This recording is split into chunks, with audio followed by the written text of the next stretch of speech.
And it's Car Con Carne. We are live. Welcome back to the working week, such as it is. Car Con Carne, sponsored by C&H Financial Services. As everyone's trying to figure their way through the living under a pandemic, C&H Financial Services is here to help. They offer a variety of products ranging from traditional merchant accounts to a zero-cost payment processing solution, which eliminates the expense associated with accepting Visa, MasterCard, Discover, and American Express as a form of customer payment. C&H Financial Services eTab solution is easy to set up for your business for online ordering and curbside pickup. C&H also offers cost-effective commercial lending programs, which can help get your business the money it needs to make it through these unprecedented times. To learn more, contact C&H Financial Services at 855-600-2437 or go to chfs.us. My guest tonight, he is an author. He's a celebrated music author. He has chronicled the band Rush in many different ways and forms through the years. He is Martin Popoff. Good evening, Martin. Yeah, good evening, James. Thanks for having me. So we are mid-trilogy with your latest round of Rush writings. Earlier, you published Anthem, Rush in the 70s, and you just put out Limelight, Rush in the 80s. So you've zeroed in on this decade, which I put it in the Facebook post in the description. What a productive time. 7 studio albums, 2 live albums over the course of 10 years. That's a lot of stuff to talk about. Yeah, that's actually a lot for a band to put out in the 80s. I mean, in the 70s, that was a pace that was kind of expected. And I don't know how many rock stars have told me, in our contract, we had to put out 2 albums a year, and no one ever did that. I mean, there's like a few bands that actually put out 2 albums every year. But, I mean, most of them were good for 1 every year. But yeah, you're right. When you add that up and the 2 live albums, that's quite a bit to do in the 80s when you're already like an arena band. So it's not even like a small situation where you're, you know, in the 70s, you were on the road, you'd come off the road for 2 weeks and you'd write it and then you'd go back on the road and all that stuff. I guess that's how they got everything done. And they were young and hungry, right? But yeah, that's a lot of output for a band in the 80s, for sure. So I mentioned that you've written a lot about Rush through the years. At this point, when you sit down to write about the band, do the dates and timelines and facts just spill out of your head onto the manuscript? No, I mean, part of the reason I like to do these books is that I can take all that trivia and put it on the page, so I spill it out of my head, and I don't have to remember the stuff anymore. I'm shocked how much stuff I don't remember, but yeah, I mean, I guess I do remember a lot now, because there was the Contents Under Pressure original book, there was the illustrated history that we talked about, there was the album by album, and now there's this trilogy, and they're all very different books, and because they're very, very different books is the only reason I was able to do this trilogy, because, you know, after this I'm truly all rushed out, I think. So. Well, I mean, you go so in depth in this book and in Anthem. I mean, this is nerdvana for Rush fans. I mean, just all the details, the behind the scenes, in the studio, on the road, the strategies, the marketing. Let's talk about where you sourced all these interviews from, because you've got quotes from Neil, you've got quotes from all the guys, management, crew. Are these new interviews? Are these archival things that you tapped for the book? Yeah, so essentially what happened, and the reason this could happen, so as I mentioned, like, all the books are quite different. So they're the one linchpin reason that this could happen is because, first of all, it's the same publisher as the official authorized Rush book I did way back in 2003, my first one, Contents Under Pressure, through ECW Press. So that's number one. Number two, what I did almost basically on a whim, and even before I had a publishing deal, I worked for Banger Films as well. I've done work on, well, the Rush movie, which I'll get to in a minute, but ZZ Top movie, Alice Cooper, we did Metal Evolution, Rock Icons, all these things, right?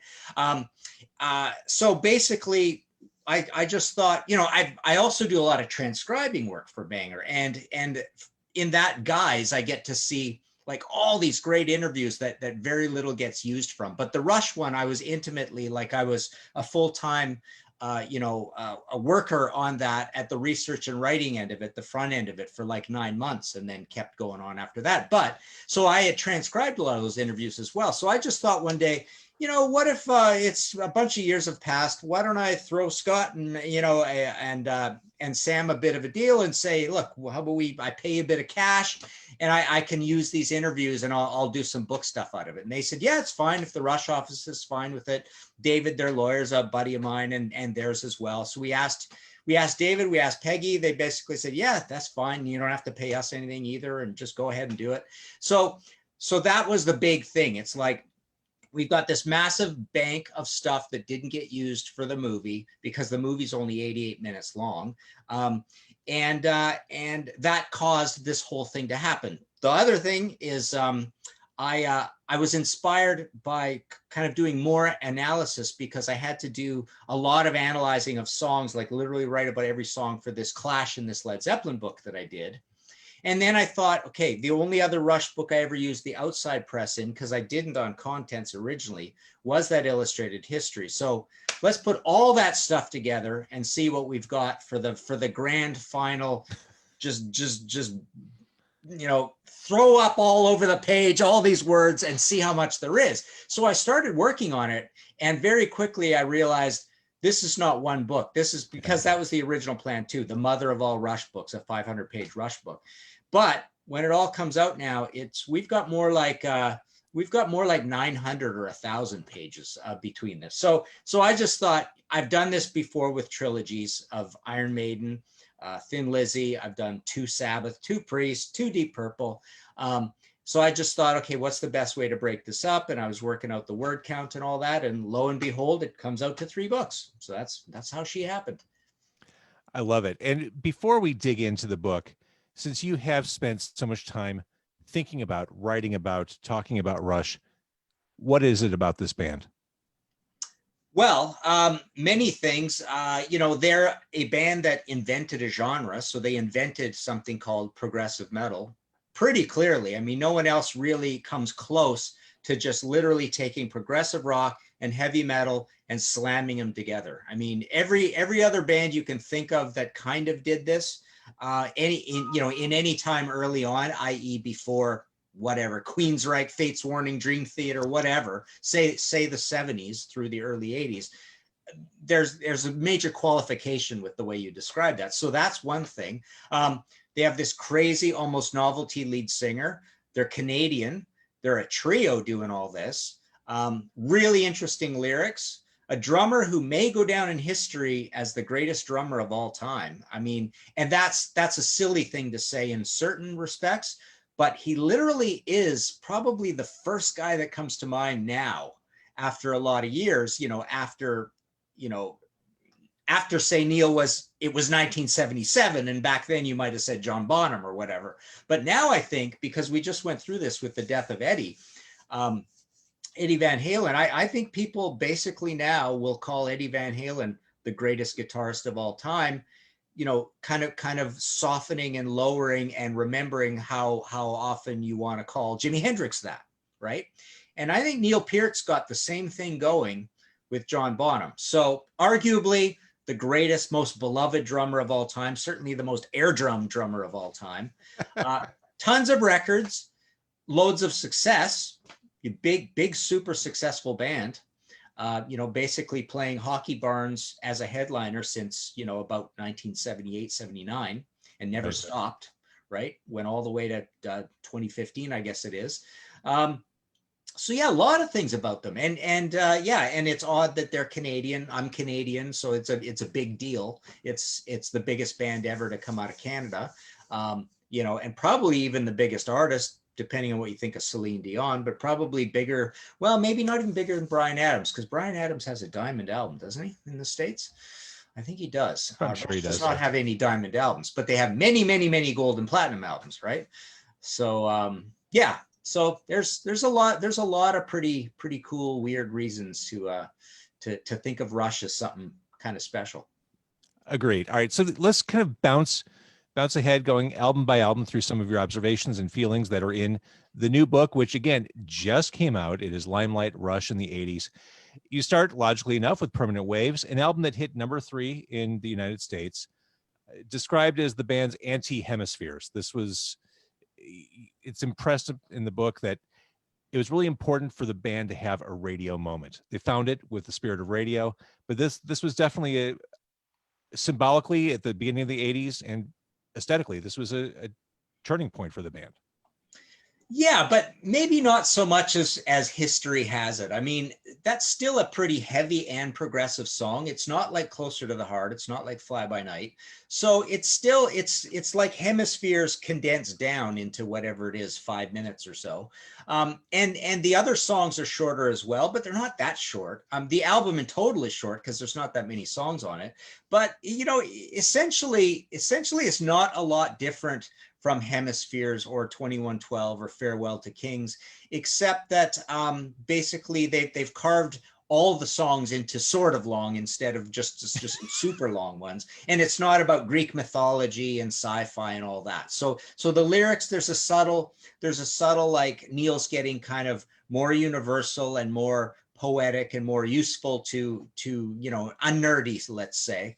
But it's still a pretty progressive album. I mean, Free Will, granted, is pretty catchy, but you know, it's not much catchier than The Trees was, or Closer to the Heart, certainly. And Spirit of Radio is The Spirit of Radio, sorry, is you know, it's kind of similar to Circumstances or Farewell to Kings, not much different. I mean, it's still pretty complicated. So, you know, I think as we move forward, I think it's a gradual thing that goes on there. All right, and speaking of hemispheres, natural science described in the book as being the most hemispheres-like on permanent waves, which is a totally fair thing Sure, to that say. makes sense. Yeah, yeah. And Spirit of Radio described as a wacky hit single, and that it definitely shattered a lot of conventions of what I think we understand hit singles to be made of. You talk about Lifeson's kaleidoscopic guitar intro, which, by the way, is about the best way to describe that introduction to that song. That was perfect when I read that. But yeah, I mean, it's goofy in that it's all over the place. There's the reggae vibe. It's certainly not what a traditional pop song sounded like circa 1980. No, but we did have Bohemian Rhapsody. We had Carry On Wayward Son. You know, people like these odd, weird. We had Ram Jam, Black Betty. I mean, people like novelty, weird things. They like songs that stop and start, and they like, you know, drum fills, and you know, after a few plays they like to know where things go. I mean, it has that one really cool part in it that's made to simulate the spinning of a radio dial, that you get different kinds of music as you turn a radio dial. But yeah, you know, the reggae part's kind of a little lighthearted thing. The verses are just pretty heavy rock and roll. You know, when they goes concert hall, you know, there's the big kind of like stadium rock feel to it. So, you know, it's really, I mean, if you think about it, it's not so much different than Bohemian Rhapsody or Carry On Wayward Son in that respect. Fair.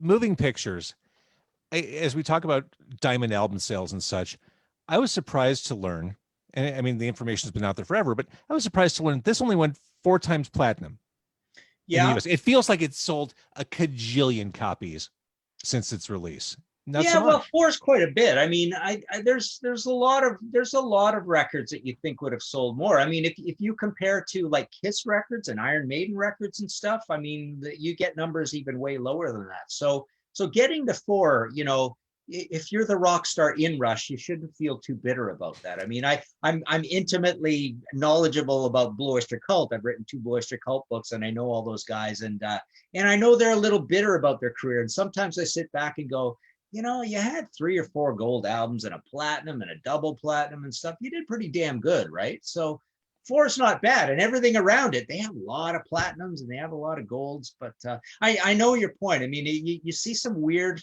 figures when it comes to RIAA, you know, placements. But 4 is a lot. 4 is quite And not to go down the Blue Oyster Cult rabbit hole, the new album's really good. Yeah, it is. It's really cool. Yeah, and Richie's in there singing, and there's Poppy Buck stuff, and there's Heavy Eric stuff, and good lyrics, and a lot of songs. So and some neat variety and some lighthearted stuff. Yeah, it's good. I was not that pleased immediately because I fell victim to the old advanced single syndrome. You know, when the advanced single comes out and you love it, and then the rest of it is a letdown. And both advanced singles are still my 2 favorite songs on it. So I hate when that happens. But I could talk your ear off about many times that happened, right? With the advanced Oh, without a doubt. Song. Yeah. So Moving Pictures, it's mentioned in the book, Geddy found his more natural voice on the album, or put another way, he lost the shriek. Yeah, somewhat. Yeah. And I think the big thing about it is you got a side one on that, like every single song is a hit. Those songs are played on radio all the time, including an instrumental, like who knew, right? And then side two's only got 3 songs, and that's the Dark Side of the Moon side of it, where those songs are not played on the radio. But and you got that nice Regal album cover, and it looks all super classy and black and red, and so yeah, it's I think you get the things we think about Spirit of Radio times 2 or 3 across all 4 of those songs. So you really get them moving into that thing where you're starting to get a little more of a conventional feel to the songs, where an average person can kind of process it and tap their feet to it a little easier. Limelight's like that, Red Barchetta's like that. Mm-hmm. So, I think I would say all 4 of those songs are further than Spirit of Radio in that direction. YYZ, I think, is the first instrumental I ever liked as a kid. Right. Yeah. Well, remember Frankenstein. I mean, there is a history of these instrumentals. There aren't a lot of them, but Frankenstein was a very, Edgar Winter group, right? Yeah. A very well-known one down this road. And I can't hear YYZ without expecting Limelight afterwards. You know how when you listen to an album so much, the track listing is just ingrained, and you can't hear the song out of context because you're just expecting that next song in sequence. I'm that way with Tom Sawyer. I'm with that whole side 1, actually. Yeah. Yeah. Because that is one of those iconic, legendary album sides. Yeah. And the weird side 2, I think Vital Signs is a quirky, wonderful way to wrap that album up.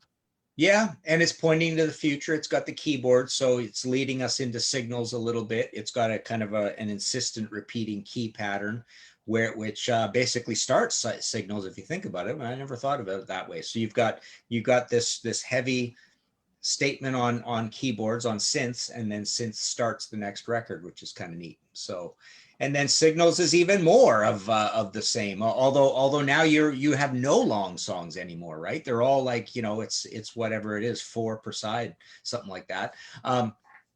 And so everything is basically like side 1 of the previous album, and that album, did it go double platinum or platinum? I think it might even be double platinum. Signals.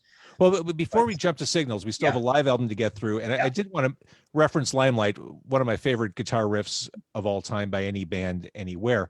The lyrics of that, Neil Peart's aversion to meet and greets, the trappings of stardom laid bare.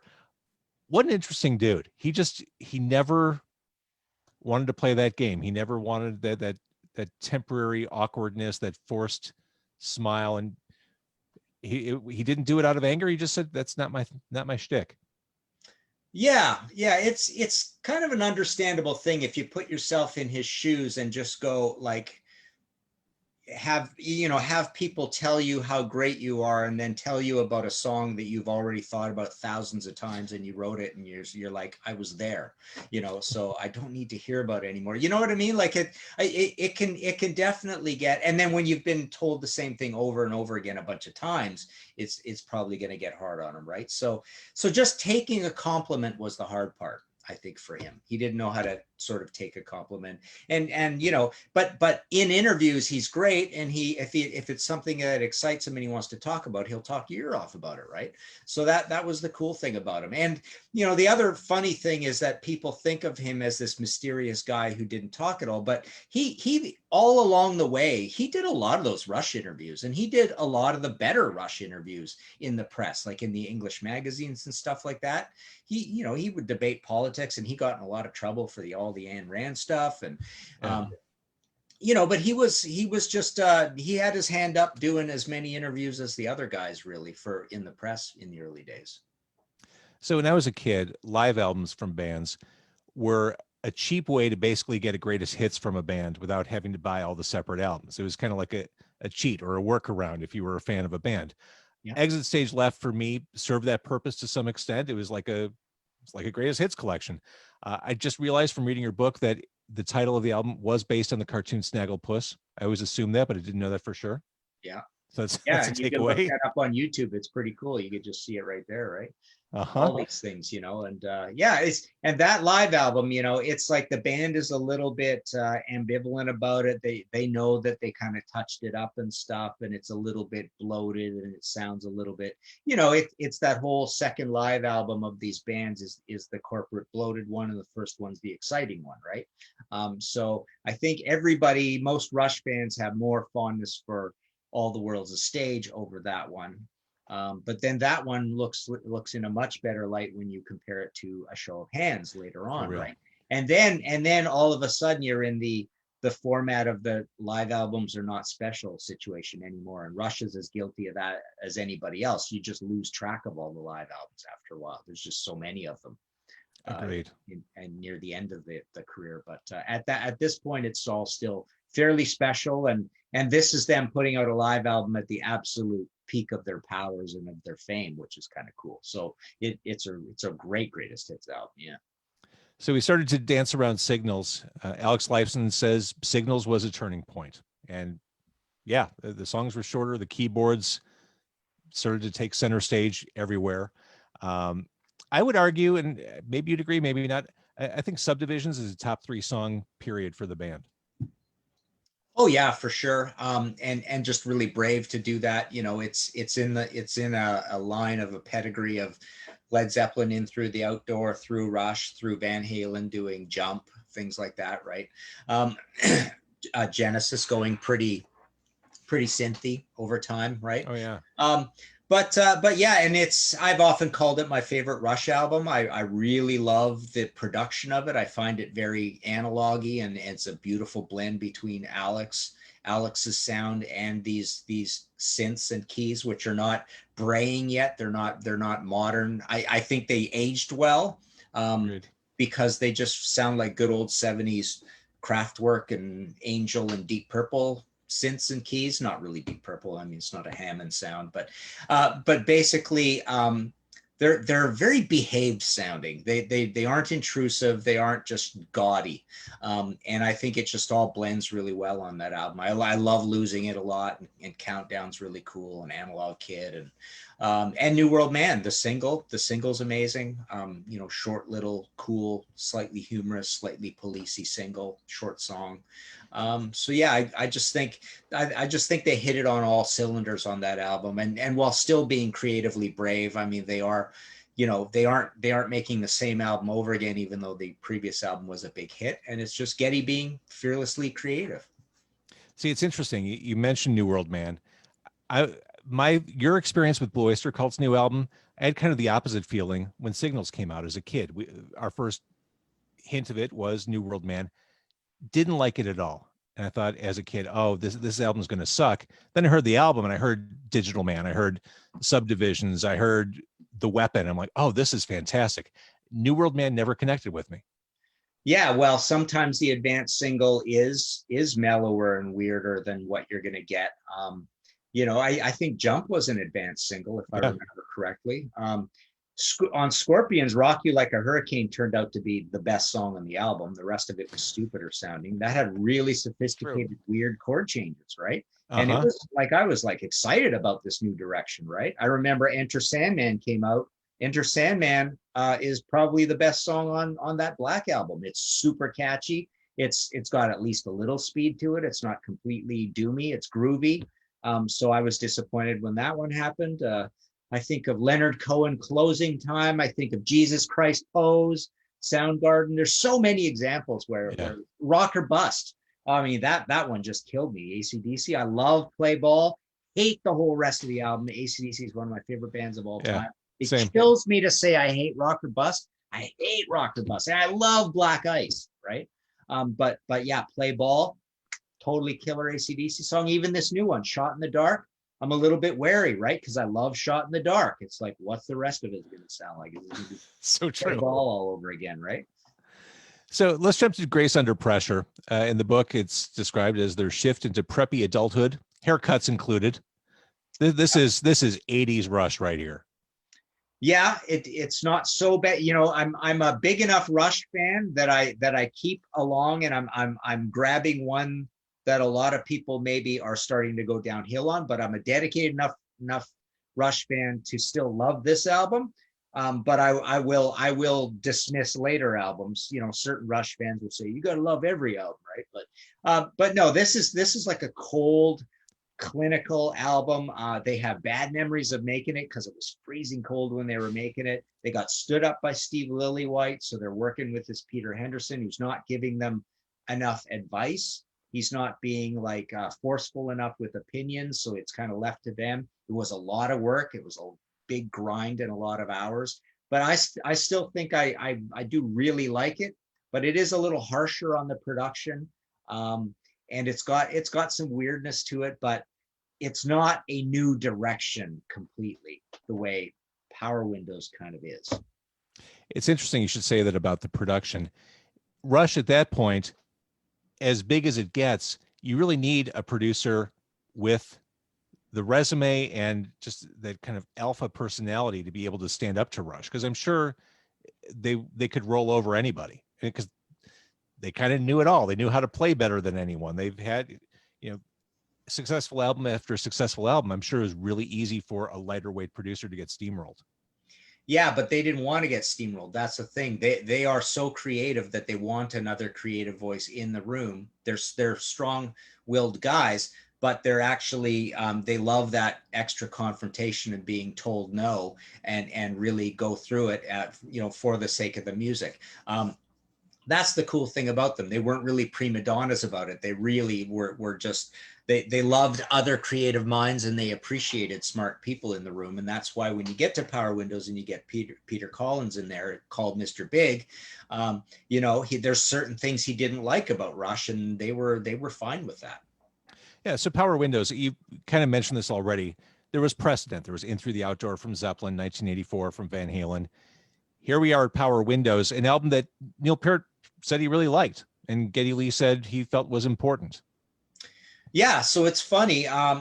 Everybody has their own taste in music, and that could be, you and me as fans looking at Rush. It could be guys inside Rush, and you go, "Well, that's really strange." I mean, they have strange taste in music, and honestly, like I've come to this realization that when I say I don't like this bank of albums coming up, and Power Windows is one of them where it's starting to go downhill. I mean, I still appreciate some things about it, but the previous album I liked way more. But you can almost say when you hear those opinions and them liking it and standing by it, and then Neil shockingly kind of dismissing a lot of the 70s stuff, all you can say at one point is, I guess Neil and I don't have the same taste in music. I guess Geddy and I don't have the same taste in music, right? I'm going through this. I'm writing an Angel book right now, right? And Punky Meadows is a fascinating character, he loves that poppy era of the band, the Sinful White Hot era, and less so the proggy heavy end of it. And he's not a Sabbath fan and all this stuff, right? And it's like, wow, I guess people do have different tastes in music, and that's why they do what they do. And so he stands by those albums. A lot of Angel fans, at least, especially if you're older, you think the first two are masterpieces, right? And then the later ones not so much, right? So yeah, it's funny. The guys do stand by these records, and I disagree with them, I guess. It's interesting. You mentioned a little bit ago about how, fans think that if you like the band, you got to be all in for every album. I think over 4+ decades, there might be a stinker or two or an album that doesn't. You're allowed to audible and say, yeah, that one doesn't work for me. You're allowed to say, you know what, Caress of Steel was not an album I wanted to listen to more than a couple times. I was good. But you can love the stuff that's really good and appreciate the fact that a band's not going to be perfect every time out, as far as your understanding what perfect is. Yeah, and then there's other times where you go, I don't like an album by a band, but I have so much confidence in them that they're geniuses. And it's just like these particular types of chord changes and songs I don't like. And you listen to a 10-track album and you like only 4 songs and you move on, but you respect the album. But with Rush, I don't feel that way about Hold Your Fire and stuff. I don't have confidence that the band is doing the right thing, because to me, they were kind of proven wrong by how dated these records sounded. So they dove into all this technology, and it was an error. You can actually have errors in a certain way and go, that was not a great creative idea. So So it's funny. So there are albums, boy, what would be examples? I mean, I was just on a buddy of mine's show this morning. We were going through the Pantera catalog, right? And Pantera kind of got subtly more artistic as they went on towards the end of the band. They didn't make a lot of albums in the the Atco era where they were this very different sounding band, but a lot of things they were doing are kind of atonal and weird and strange, but you still respect it and you cheer it on and you go, that's just not for me. But certain things with Rush, I go, that's in bad taste. That's not just for me. It's just not good music that you made there, right? I mean, this stuff did not stand the test of time. It sounds dated. I don't know why you're doing this. Those sounds are just hard on the ears. It's just trite or silly music or something. I don't know. So yeah, sometimes I think certain bands you can kind of make a wrong turn. Sure. I can't listen to Big Money again. Right. Well, that one at least got some guitar in it. But I mean, when you get into Hold Your Fire and some of the things on Presto, that's when I really I get even worse about it. But Big Money, yeah, it's a funny one. See, that is another one that I was still excited for the album to come out, and that was an advanced single, if I remember correctly. So we were hearing that for a month or two or whatever it was, and just getting acclimatized to it. But then I think a bunch of other songs on it are maybe even worse than that. So I don't know. All right, so let's jump into Hold Your Fire. Here's the thing. When I hear Time Stands Still, it still connects with me. It still sounds like a great single. I still really like that song. I don't love the album by any stretch, but that song to me, when I saw them play it live earlier this century, I thought it held up too. Am I crazy? Yeah, I don't know. I'm not a big fan of it, and I'm running it through my head as you're saying that, and it's going, and I'm thinking, you get to the chorus, and what is Neil doing? He's going, like, is that in good taste? Is that a good drum part for that? I don't think it is, right? He's going a little bit strong. Like, I don't know. I mean, I'm listening to this stuff and going, you guys are making weird decisions that I don't think are creative genius. I just think they're in bad taste. So, and the production and the arrangement and I don't know, the parts and Alex's guitar sound, and there's no bass on the record, right? I mean, when there's no bass on a record, is that a flaw? But not according to Peter Collins, or the genius, right? Oh, this is how we do it in England. We have this screechy mid-range tone. Maybe it sounds great on radio. I don't know why you're doing it, but I don't want to hear that, so I don't know. I was definitely surprised in recent-ish tours when they'd pull songs off that album, like Mission, or I just, maybe they're just left. They're better left in the 1980s. Yeah, or I often think when I went through those albums and I'm thinking about them, thinking if you had a completely new remix on this and you had them heavied up or something, but that's what playing these songs live can do. So sometimes these thin songs, case in point, Kiss Dressed to Kill, Kiss Alive, when you have these thin songs and you do it properly in a live situation, you could heavy them all up, right? I mean, I don't think they did on a show of hands, but it's not out of the question. And when you're sitting there in a live show and it's completely loud and boomy and all that stuff, I think all the songs get a leveling of power and it's all raised. But some of the ones that were so unpowerful to begin with benefit better from that raise, right? So Presto, Neil said this is the one they'd like to do again. They said it didn't reach the potential that it had. Going back to what you were just saying about Hold Your Fire, I mean, the ability to go back in and produce it. I mean, is there good enough stuff there that a remix or a remastering or something could make it more palatable? I don't think so, because they made so many decisions that were down this road of this Rupert Hine. I mean, this album is ostensibly we're learning, our songwriting's getting better, and it's a singing album. My singing is better and all this stuff, right? I mean, I don't know any difference, he's just not pushing as much air. So he's not shrieking and all that stuff. So I guess he's crooning more. But still, I mean, I always look at this album and I think of the band at this point, and it sounds like three crickets playing in a matchbox, right? I mean, they're just, everything sounds so small, right? And it's just all this new gear and it's just all this poppy, the fix sound, right? Yes. Just Yes. all this, just this really thin Duran and screeching and high and clattering and drums and electronic drums and stuff. So I don't know. I mean, it's and they're not a band kind of known to groove, but they could groove in the old days when it was guitar, bass, and drums and stuff. That's not their big forte, and that's fine.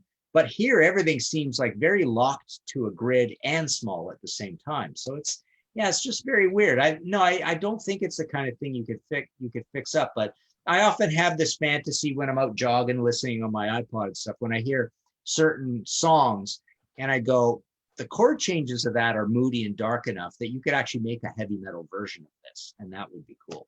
So yeah, it would have been cool to hear heavy metal versions of some of these songs in the 80s, right? So we're talking about the newly released book. It's Limelight, Rush in the 80s. It's the follow-up to Anthem, Rush in the 70s. That album we just talked about, that's it for the 1980s. That puts a close to the 80s. Presto was it. Next up, what's the third volume going to be? It's called Driven, Rush in the 90s, and then in quote marks, in the end. And I actually noticed this the other day. It's the thickest of all these books. So it's thicker than the first book by about 60 pages or 70 pages or something. So it's a big book. But yeah, Rush starts out with Roll the Bones, which is basically Presto Part 2. There's not a big difference. It's kind of the same sort of album again. Those two are a pair. Hold Your Fire and Power Windows is a pair. I think Moving Pictures and Signals are a pair. Grace Under Pressure stands alone. I don't think it pairs up with anything. So yeah, I mean, there's a lot of great stuff in the 80s. I mean, don't get me wrong, and I don't hate those records, those later on records. It's just kind of the general direction, right? And So the context of how prolific they were, I think, is helpful. yeah, There were some albums that were misses, but again, this is a band this technically magnificent band, managed to put out 7 studio albums and tour and put out a couple live albums all over the span of 10 years. That's a pretty superhuman feat for a band like Rush. Yeah, for sure. And as we were saying earlier, in the 80s, there, most bands started stretching out probably a little more than Rush, and that's why they're so exhausted when they get to the 90s and they really start stretching out and become, get into other things in their lives, right? But yeah, I'm sure when they look back at the 80s, they say, man, we must have worked almost as hard as we worked in the 70s. I'm very interested to read the next volume because here in the States, I don't know what it was like in Canada, but in the States, we kind of lost focus on Rush. And I don't know if it was an international thing, but certainly in the States, the microscope was off the band. The big hit making days of the 80s were over. I think there's a lot that we as fans or even passive observers might have missed in the 90s. So I'm really interested to see what comes out of this next book. Yeah, it's funny. I mean, every record would come out and you'd get enough journalists really excited about it and saying, wow, Rush is back. The guitars are back, and never really was the case, or they're heavy again, or whatever, right? And it's like when you looked at the album, that wasn't really the case. But the other amazing thing about Rush that's really cool is that the show just kept getting bigger and more elaborate, and so this is the point where the radar is off, but they would go on tour and they'd still sell a lot of tickets and have this massive show, right? And then eventually no backup bands, right? It was 3 hours of Rush, an evening of Rush, right? Or an evening with Rush or whatever. So, they were still this huge band, but a band that didn't get talked about anymore. So that's kind of the funny thing about it. Everybody's going to see them, but no one was really paying attention to the records. All right, can we preview the book just by asking the first song on the first album of the 90s? It's a song that I came to love just from seeing it live enough that I went back and started to appreciate it on album, and that's Streamline. Yeah, and that's a pretty big one. I mean, and every album, I mean, even the ones we've just talked about, everything's got its sort of big classic song. So that's big. But like I say, that album is still more, light on the guitars, you know, kind of acoustic being massaged into things. It's very much like Presto. But the next one, Counterparts, has got Stick It Out as an advanced single, which was super heavy, and a lot of that album has a lot of good high fidelity bottom end guitars. The guitars are really quite back. So that album is the first one where there's this muscular sound. You get Test for Echo. I love Vapor Trails. They made a concept album later that's pretty heavy. So there's a lot of stuff going on in the 90s. Obviously, a lot of bad news as well. But yeah, a lot of different records again. And I think the track record of those records is better. I'm not a big Test for Echo fan, but pretty much everything except for Test for Echo, and I would say Roll the Bones, is really cool stuff. So just to totally pare things down to their essence, Anthem is the story of a band ascending. Limelight would be the band hitting their superstar peak. Is the next volume more of the band just finding their own sense of self, their own place in the universe, or finding comfort with who they are? Yeah, I would say so. That's a really good way of putting it, because they got into so many different non-music things in their lives. They all became kind of Renaissance men in their own you know, right. All different from each other, all like elder statesmen of rock, you know, just kind of wealthy rock stars, right? And you know, the records are all very different, but that's because there's quite a gap between them, I suppose, as well. There's a couple of solo projects in there. Neil goes through kind of a drumming renaissance when he does, you know, the traditional grip thing with Freddie Gruber. So a lot of stuff happens. I mean, and the last book, I suppose it's longer also because it does cover 25 years, basically, instead of these ones covering 10 apiece. All right. So again, the book is available now, the latest book, Limelight, Rush in the 80s. You are so detailed, and there are so many nuggets to pull out of this. If you're a Rush fan, even if you have a fleeting interest in Rush, this is just a fascinating music story. Thank you for writing it. Yeah, thank you. Thank you very much for having me. This has been a great chat.